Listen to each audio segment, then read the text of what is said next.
Everyone, మీకు daily styler cinema గుర్తుందా? అందులో రాజేంద్ర ప్రసాద్ ఒక కాలు మీద పుట్టుమచ్చున్న అమ్మాయిని పెళ్లి చేసుకుంటే తనకు అదృష్టం కలిసి వస్తుందని భావిస్తూ మచ్చ మచ్చ అనుకుంటూ ఎదుగుతూ ఉంటాడు. ఇలాంటివన్నీ నిజంగా ఉంటాయంటారా? మచ్చ శాస్త్రం అనేది నిజంగా ఉంటుందా అంటే 100% కాకపోయినా దాని రిజల్ట్ అయితే ఉంటుంది అని చెప్తున్నారు అంగసాముద్రిక నిపుణులు.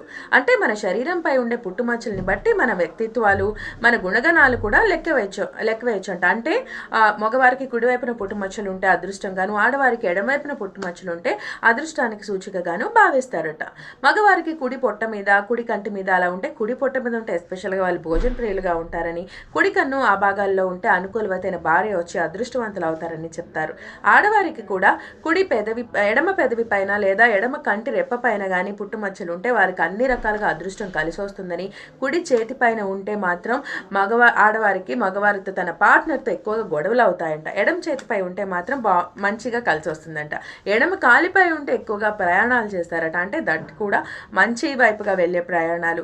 ఇదే విధంగా మన శరీర భాగాల మీద ఉండే పుట్టుమచ్చల్ని బట్టి వారి వ్యక్తిత్వాలు, వాళ్ళ గుణగణాలు, వాళ్ళ భవిష్యత్తును కూడా నిర్ణయించవచ్చు అంటున్నారు. కాకపోతే ఇది 100% యాక్యురేట్ కాదు.